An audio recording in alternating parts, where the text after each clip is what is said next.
معزز حاضرین اور محترم خواتین، السلام علیکم ورحمۃ اللہ وبرکاتہ۔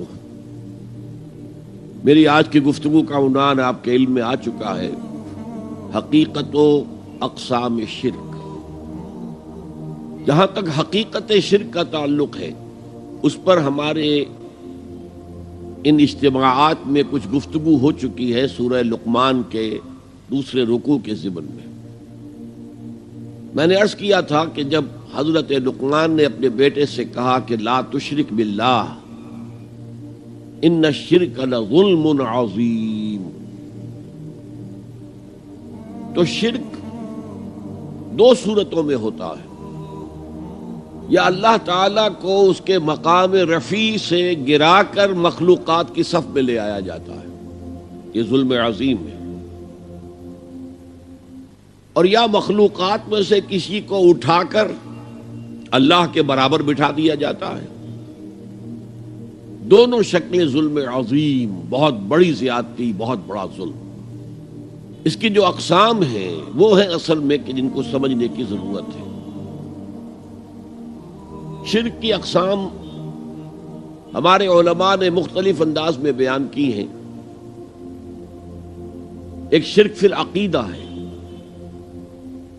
عقائد میں شرک۔ ایک شرک فی العمل ہے، عملی شرک۔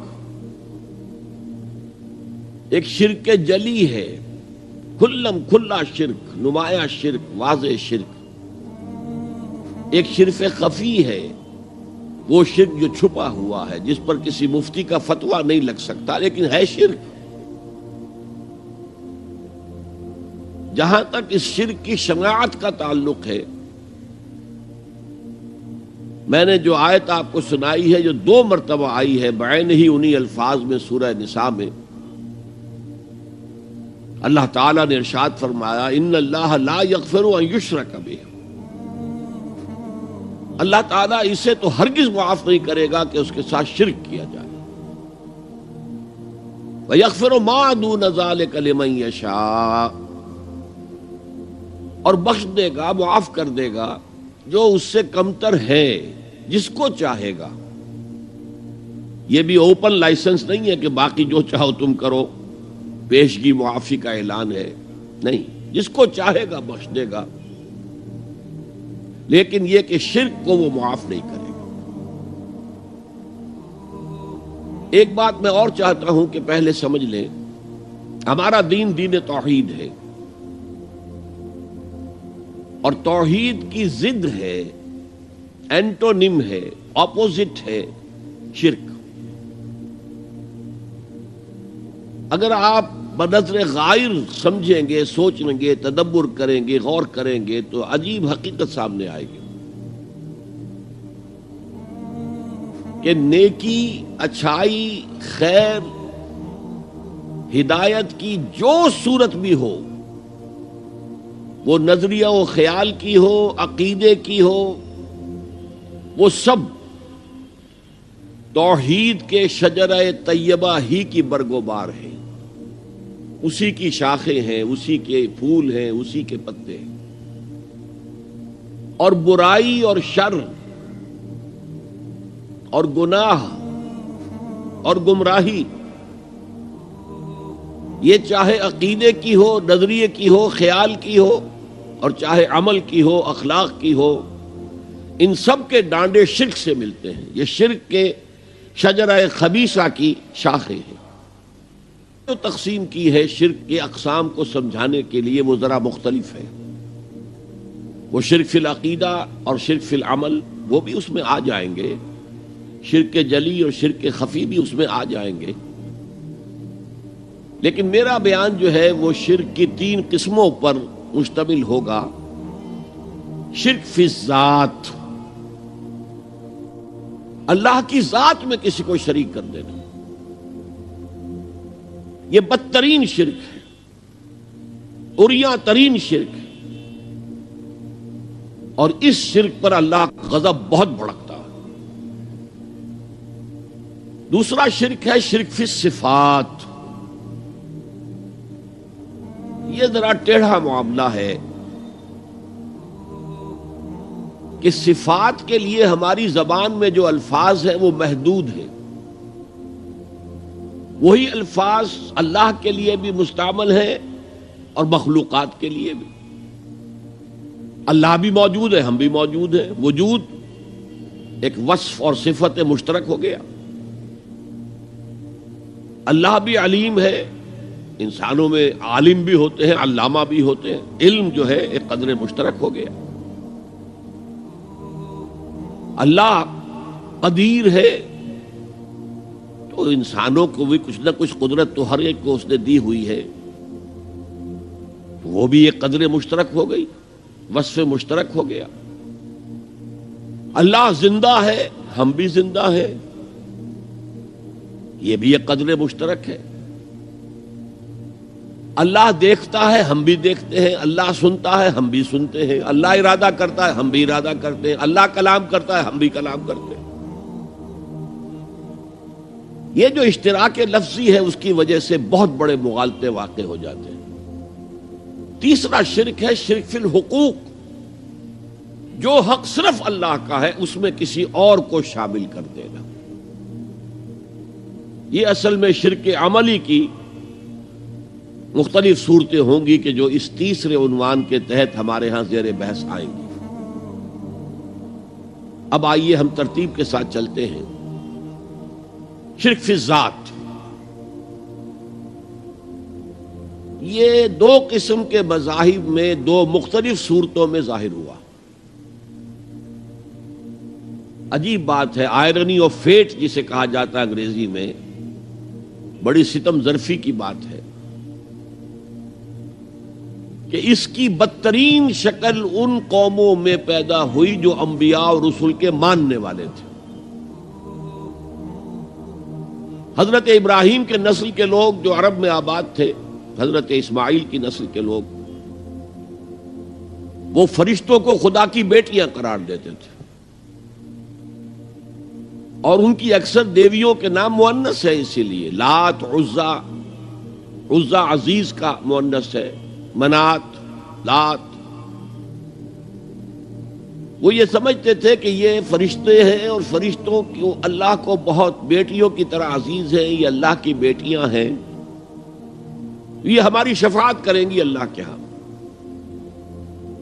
تو یہ شرک فی الذات، اللہ کی بیٹی بنا دینا، ذات میں شریک ہو گئی۔ اولاد جو ہے تو ظاہر بات ہے براہمن کی اولاد براہمن ہوگی اور راجپوت کی اولاد راجپوت ہوگی، تو وہ تو گویا کہ آپ نے اس کو اس کی ذات میں شریک کر دیا، ہم پلہ بنا دیا، کفو بنا دیا، مد مقابل بنا دیا۔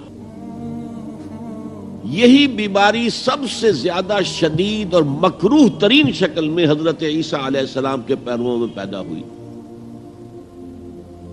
ایک محدود پیمانے پر یہودیوں میں بھی ایک دور میں یہ بیماری پیدا ہوئی، انہوں نے حضرت عزیر علیہ السلام کو خدا کا بیٹا قرار دیا۔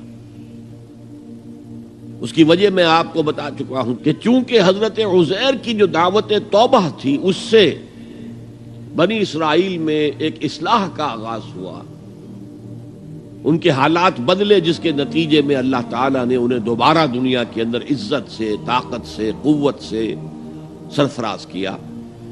تو اس لیے حضرت عزیر کے بارے میں ان کے ہاں ظاہر بات ہے کہ پھر عقیدت اور محبت جو ہے ہونی ہی چاہیے تھی، اور یہ عقیدت و محبت کا غلو ہی ہوتا ہے کہ جو پھر اللہ کے بندوں کو، نبیوں کو، رسولوں کو، اولیاء اللہ کو اللہ کی اولاد یا اللہ کے کو اور طرح کے رشتہ دار قرار دے دیتا ہے۔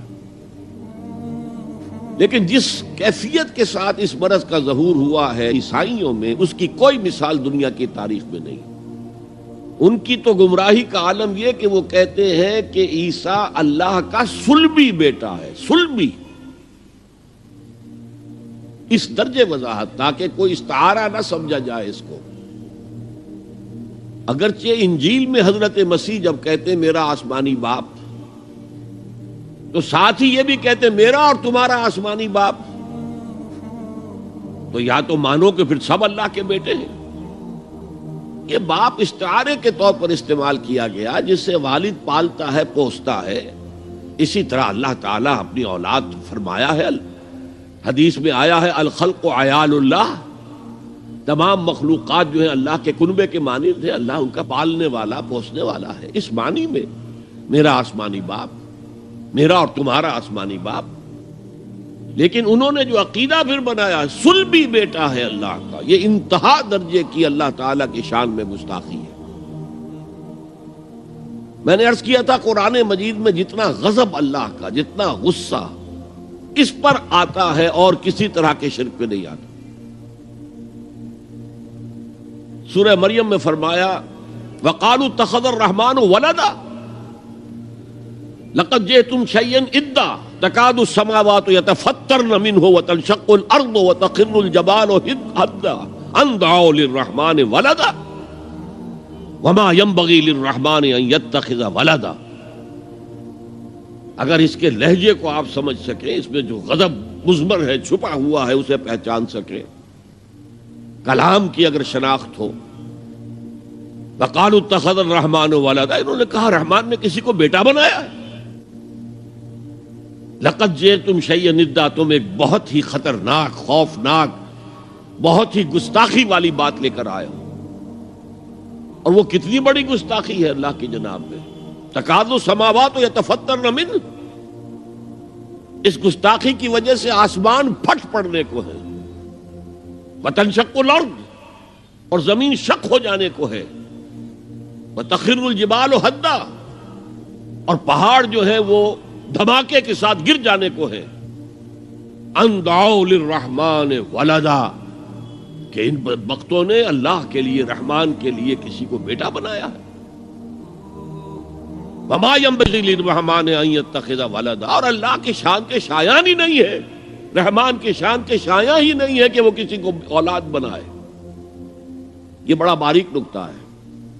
اولاد کی ضرورت تمہیں ہوتی ہے، خواہش تمہیں ہوتی ہے، تمہیں معلوم ہے کہ ہم فانی ہیں، موت آئے گی تو ہمارا تو وجود ختم ہو جائے گا۔ اب اولاد کے ذریعے سے ہمارا ایک مانوی تسلسل برقرار رہے گا، ہمارا نام دنیا میں چلے گا، تو یہ تمہاری ضرورت ہے، رحمان کے شایان شان نہیں۔ وہ تو اس کی شان یہ ہے حی لا یموت ابدا ابدا، کبھی بھی اس کے اوپر موت طاری ہونے والی نہیں ہے، وہ الحی، لہذا اسے کوئی احتیاج ہی نہیں۔ لا ينبغي للرحمن ان يتخذ ولدا، تو یہ شرک کی بدترین صورت ہے۔ اور جیسا کہ میں نے عرض کیا، جو ستم ظریفی والی بات ہے وہ یہ ہے کہ یہ حضرت ابراہیم کے پیروکاروں کے اندر وہ دعویٰ تو یہی کرتے تھے، ہم دین حنیفی پر ہیں، ابراہیم کے دین پر ہیں، اور پھر ایک محدود درجے میں یہودیوں کے ہاں، حضرت موسیٰ کی امت میں، اور شدید ترین اور مکروہ ترین صورت میں عیسائیوں کے ہاں، جنہوں نے حضرت عیسیٰ کو خدا کا بیٹا بنا دیا۔ یہ شکلیں ظاہر ہوئی۔ چڑھ دے سورج ڈھل دے ویکھ، بجے دیوے بل دے ویکھ، چڑھ دے سورج ڈھل دے